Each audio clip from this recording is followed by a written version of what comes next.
The tangent constraint makes two sketch elements touch each other without intersecting. It ensures a seamless transition at the point of contact. Let's start with a simple example. Just draw a line and a circle.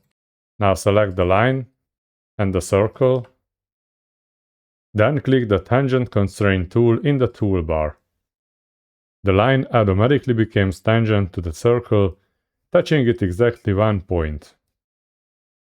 If you move the line or the circle, the tangent relationship is maintained automatically. The tangent relationship also works between two circles. Just delete the line and draw two overlapping circles.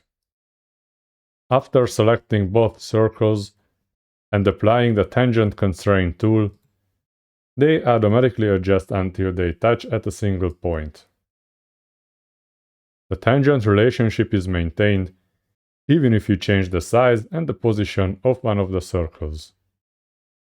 The tangent constraint is useful when creating smooth profiles, rounded corners, and curved shapes.